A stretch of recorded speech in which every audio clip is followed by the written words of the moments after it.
Hi friends, welcome to Indhu's Kitchen. இன்னைக்கு நம்மளோட கிச்சன்ல குக்கர்லயே ரொம்ப டேஸ்டான மஷ்ரூம் பிரியாணி சீரக சம்பா ரைஸ் வச்சு எப்படி செய்யறதுன்னு பார்க்கலாம். இந்த பிரியாணி செய்யறதுக்காக ஃப்ரெஷ்ஷா ஒரு மசாலா ரெடி பண்ணிக்கணும். அதுக்காக ஒரு சின்ன ஸ்டார் பூ எடுத்துக்கோங்க. ஸ்டார் பூல பாதி அளவு எடுத்தீங்கனாலே போதும்.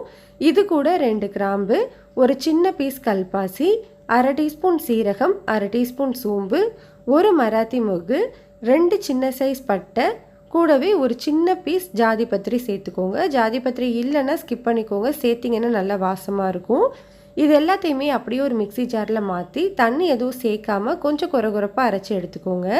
பாருங்கள், இந்த அளவுக்கு நம்ம அரைச்சி எடுத்தால் போதும். இப்போ இதை தனியாக வச்சுக்கலாம். இப்போது அதே மிக்சி ஜாரில் ஒரு 10 சின்ன வெங்காயம், கூடவே ஒரு 8 பல்லு பூண்டு, 1/2 இன்ச் அளவு இஞ்சி சேர்த்துக்கலாம். இப்போ இதில் கொஞ்சமாக தண்ணி ஊற்றி நல்லா ஸ்மூத்தான பேஸ்ட்டை அரைச்சி எடுத்துக்கோங்க. அரைச்சி வச்சுருக்கிற இந்த விழுது தனியாக இருக்கட்டும். இப்போ ஒரு குக்கரில் 2 டேபிள் ஸ்பூன் அளவு எண்ணெய் சேர்த்துக்கலாம். இது கூடவே 1 டேபிள் ஸ்பூன் அளவு நெய் சேர்த்துக்கோங்க. இது ரெண்டுமே நல்லா சூடானதுக்கப்புறமா இதில் ஒரு பிரியாணி இலை, ஒரு சின்ன சைஸ் பட்டை, ஒரு ஸ்டார் பூ, கூடவே 1/2 டீஸ்பூன் சோம்பு சேர்த்து தாளிச்சிக்கலாம். இப்போ இதில் ஒரு பெரிய வெங்காயத்தை நீளமாக கட் பண்ணி வச்சுருக்கேன். இது கூடவே காரத்துக்கு 2 பச்சை மிளகாய் இடையில கீறி வச்சுருக்கேன். இது ரெண்டையுமே சேர்த்துட்டு இது ரெண்டையுமே 2லேருந்து 3 நிமிஷத்துக்கு நல்லா வதக்கி விட்டுக்கோங்க. வெங்காயம் இந்த அளவுக்கு நல்லா வதங்கி வந்ததுக்கப்புறமா நம்ம அரைச்சி வச்சுருக்கிற இந்த வெங்காயம் இஞ்சி பூண்டு பேஸ்ட்டு சேர்த்துட்டு இதோட பச்சை வாசனை போகிற வரைக்கும் நல்லா வதக்கி விட்டுக்கலாம். ஸ்டவ்வை மீடியம் ஹீட்லேயே வச்சு வதக்கி விட்டுக்கோங்க. பாருங்கள், இப்போ இதெல்லாமே நல்லா வதங்கி வந்துருச்சு. இந்த டைமில் 2 மீடியம் சைஸ் தக்காளியை நீளமாக கட் பண்ணி வச்சுருக்கேன், அதை சேர்த்துக்கலாம்.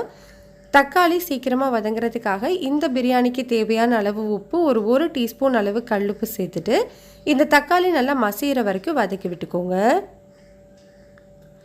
இந்த அளவுக்கு தக்காளி நல்லா மசிஞ்சு வெந்ததுக்கப்புறமா இதில் கொஞ்சமாக புதினா, கூடவே கொஞ்சமாக கொத்தமல்லி சேர்த்துக்கோங்க. அதிகமாக சேர்க்க வேண்டாம், இந்த அளவு சேர்த்திங்கனாலே நல்லா வாசமாக இருக்கும்.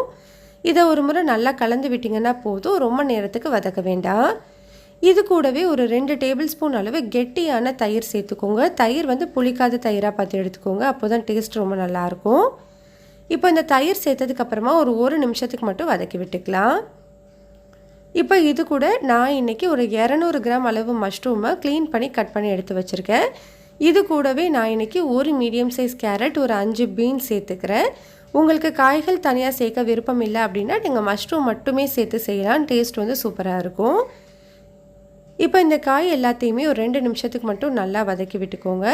அதுக்கப்புறமா இது கூட 1/4 டீஸ்பூன் மஞ்சள் தூள், காரத்துக்கு 1 டீஸ்பூன் அளவு தனி மிளகாய் தூள் சேர்த்துருக்கேன். உங்களோட காரத்துக்கு ஏற்ற மாதிரி மிளகாய் தூளோட அளவை எடுத்துக்கோங்க. கூடவே 1 டீஸ்பூன் மல்லித்தூள், இது கூட நம்ம அரைச்சி வச்சுருந்த அந்த ஃப்ரெஷ்ஷான மசாலாவும் சேர்த்துட்டு இந்த தூளோட பச்சை வாசனை போகிற வரைக்கும் நல்லா வதக்கி விட்டுக்கோங்க. மெஷரிங் கப்பில் தான் நான் 1/2 கப் அளவு சீரக சம்பா ரைஸ் எடுத்து வச்சுருக்கேன். 1 கப் சீரக சம்பா அரிசிக்கு 2 கப் அளவு தண்ணி சேர்த்துக்கணும். நான் மொத்தமாக 1/2 கப் அரிசி எடுத்துருக்கிறதுனால 3 கப் அளவு தண்ணி சேர்த்துக்கணும். ஆனால் நம்மளுக்கு மஷ்ரூமில் கொஞ்சம் தண்ணி வருன்றதுனால நான் ஒரு 2/2 கப் அளவு மட்டும் தண்ணி சேர்த்துக்கிறேன். தண்ணி சேர்த்து ஒரு முறை நல்லா கலந்து விட்டுக்கோங்க. இது நல்லா ஒரு 5 நிமிஷத்துக்கு கொதித்து வரட்டும். இந்த மாதிரி இது கொதிக்க ஆரம்பித்த உடனே இதில் ஒரு பாதி லெமனோட ஜூஸ் சேர்த்து விட்டுக்கலாம். லெமன் சேர்த்து நம்ம செய்யும்போது நம்மளுக்கு சாதம் நல்லா சாஃப்டாக கிடைக்கும். இப்போ நம்ம அரிசி சேர்த்துக்கலாம். நான் இன்றைக்கி 1/2 கப் அளவு சீரக சம்பா அரிசியை நல்லா கழுவிட்டு 1/2 மணி நேரம் முன்னாடியே தண்ணியில் ஊற வச்சு வச்சுருக்கேன். இப்போ இந்த தண்ணி எல்லாத்தையுமே சுத்தமாக வடிச்சிட்டு அரிசியை மட்டும் குக்கரில் சேர்த்துக்கலாம்.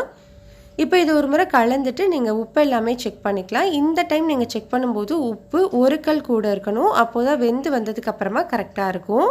இப்போ நம்ம ப்ரெஷர் குக்கரை மூடி ஹை ஹீட்டில் 2 விசில் வச்சு எடுத்துக்கலாம்.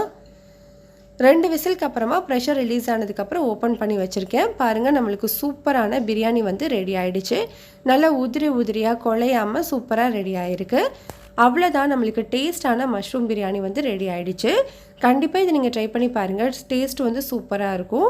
இந்த ரெசிபி உங்களுக்கு பிடிச்சிருந்ததுன்னா லைக் பண்ணுங்கள், ஷேர் பண்ணுங்கள், மறக்காமல் இந்துஸ் கிச்சனை சப்ஸ்கிரைப் பண்ணிக்கோங்க.